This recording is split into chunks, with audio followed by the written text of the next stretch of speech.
So here we are at Boudanath Stupa in Kathmandu Valley, World Heritage Site. And you can see people circumambulating the stupa. So that means they're making kora. It's a type of pilgrimage. Some of them are spinning the prayer wheels, which have Om Mani Padme Hum written in them. I believe it's Sanskritic, but then perhaps in Tibetan script. Perhaps you'll know better. There's a curtain over them. Each time they spin it, it's got paper and parchment with Om Mani Padme Hum written on it. And then when it's spun clockwise. And the people making kora around the stupa are also walking clockwise. So every time they spin the prayer wheel, the prayers go out into the universe is the theory, and they count like every spin it goes out like 11,000 times, I think. And Om Mani Padme Hum means something along the lines of hail to the blessed jewel in the lotus. I was reading that's related to Avalokiteshvara, Karun, canon, the Bodhisattva of compassion, which in East Asia is a female, and then in Central Asia and in India, in the Vajrayana tradition, it is a male, going back to early tantric Buddhism. And Avalokiteshvara is associated with the Dalai Lama. He's said to be an incarnation of Avalokiteshvara, Bodhisattva of compassion.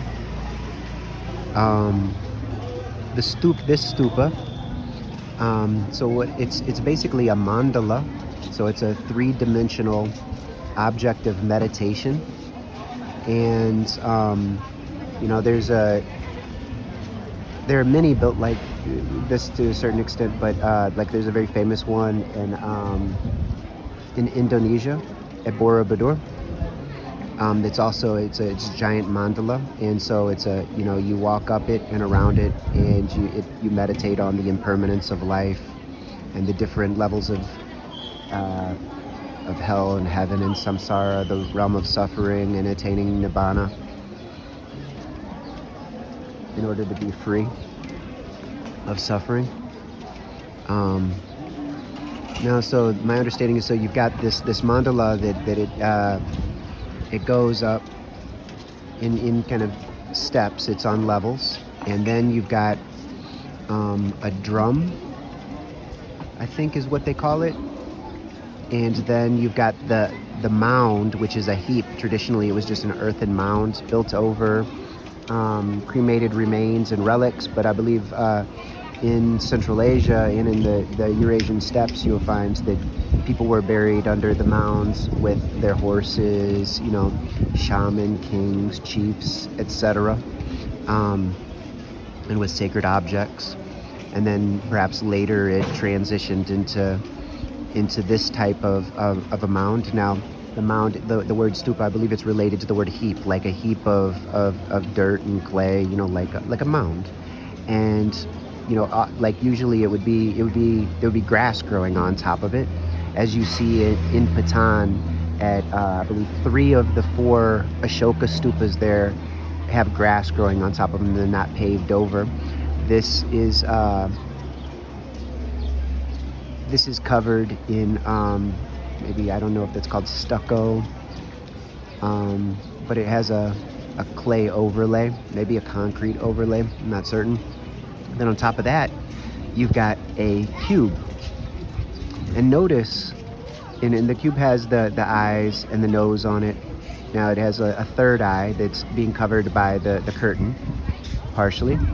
The eyes symbolize omniscience, being able to see in a pervasive manner. The symbol that looks like a question mark, I believe that comes from the Nepali language, and it's number 1 and symbolizes the oneness of all things. And notice that the cube actually resembles a Kaaba. And so it's a Kaaba shape, and it's got a kiswa, it's got a curtain over it. And it's quite interesting. And then above that, you've got a 13 level step pyramid. And that symbolizes 13 steps toward enlightenment.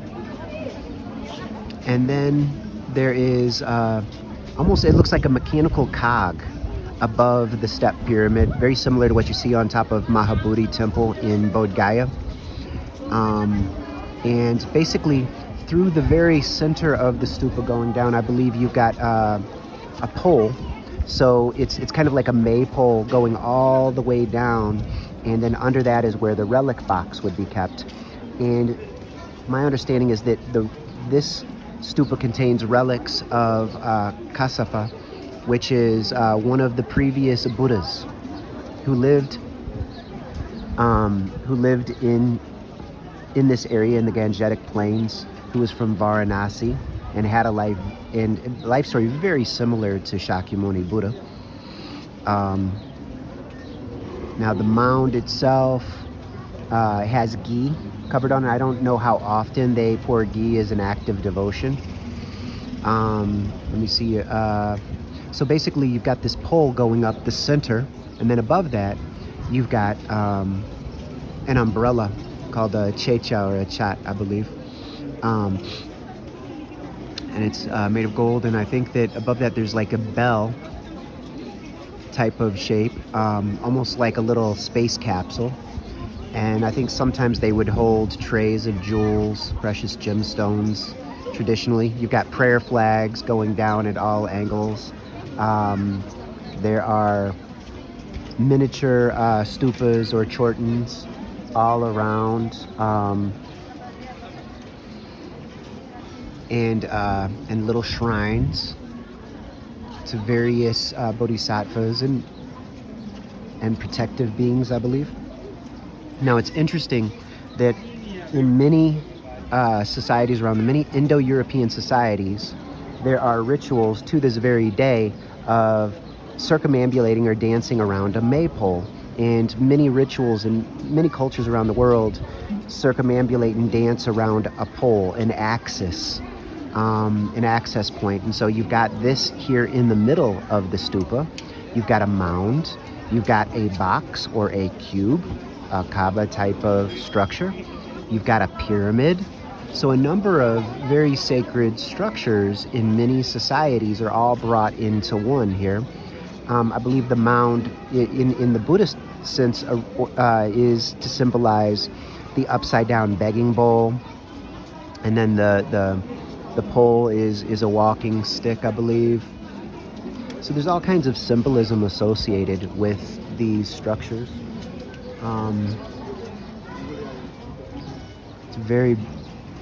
It's a very interesting place. There's a very peaceful energy here. All kinds of shops and hotels and coffee and tea places all the way around. Tonka painting centers. There are places to light butter lamps as acts of devotion. There are benches all the way around. People make this walking circuit. Some make many rounds while they're clicking their prayer beads, or they're turning their own personal prayer wheel. People come in, sell chia or chai, so milk tea, spiced milk tea, black tea. The place that I'm at right now is a Tibetan place. I had some Tibetan butter tea. It's like a salted butter tea. So it's like traditionally a salted yak butter with black tea. And then some fried, what's it called? Tinduk, which reminded me of pad see ew from Thailand. So it's like a dry noodle spiced with vegetables in it. And it was quite nice. And then a veg tukpa, which was it's like a noodle soup. Not as big of a fan of that one, but I really liked the fried tintuk. And I had some veg momos that were quite nice. So also notice here in the foreground, you've got a pole with giant prayer flags on it, and then a type of a curtain at the top, and then above that, a moon and a sun. And this is very similar to what you see in a lot of ancient Turco-Mongol symbolism, I believe. And also, what is a sun? A sun is a star, so it's a crescent moon and a star from a certain perspective. On top of and actually this pole it resembles a giant spear or a lance, something along those lines. Tibetan culture, Mongol culture, both which practice Vajrayana, or the tantric system of Buddhism. They were warrior cultures, and it's interesting that a lot of the cultures that practice Vajrayana had a strong warrior culture within them. Late Indian Buddhist society had a lot of kshatriyas associated with it, or warrior caste. The Tibetans, the Mongols. In China, when they had a number of Vajrayana schools. In Japan, where you had Shingon, like very strong martial society, warrior society. So it's kind of interesting here. These little votive stupas, which I don't know, sometimes they have the ashes of a lama, of a high-ranking monk underneath them. So at the top, you've got this. It looks like, I don't know if you've ever had tea with the little honey dispenser. It reminds me of a little honey dispenser. I'm not sure what you call that. This one over here is a bit similar to the corn cob stupas and pagodas that you see in Myanmar, in Burma. So there's a variety of styles here. This is a very interesting. This is one of the biggest stupas in the world, from my understanding.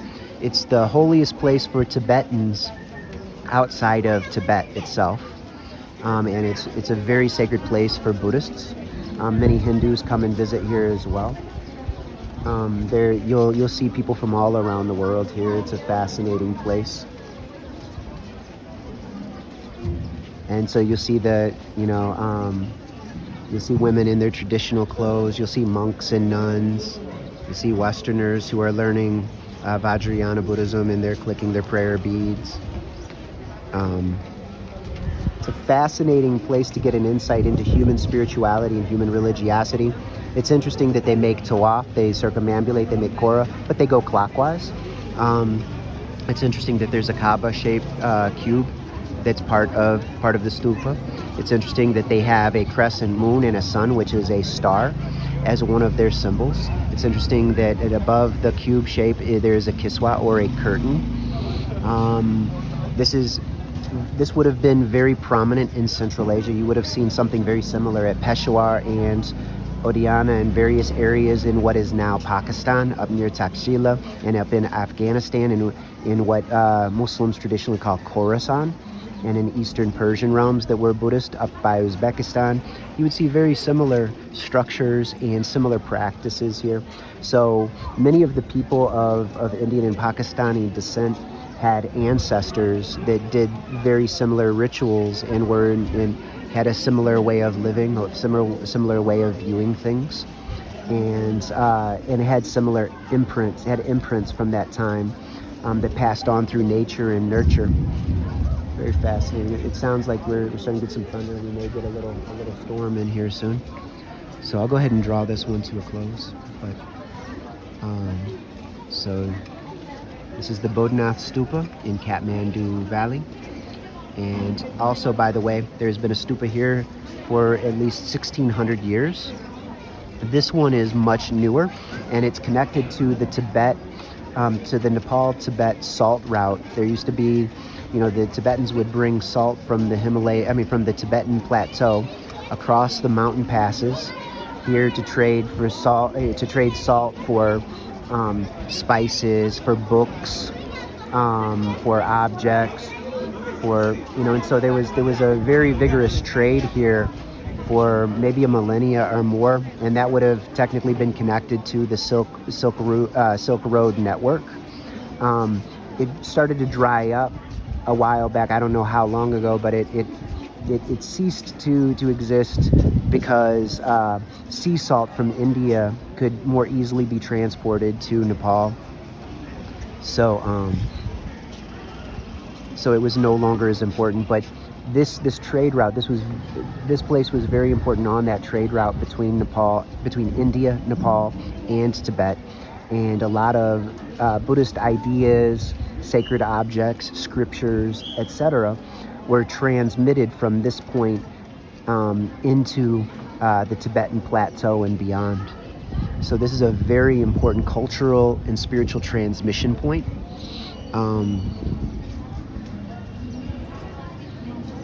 So I will go ahead and draw this one to a close. Be happy, y'all.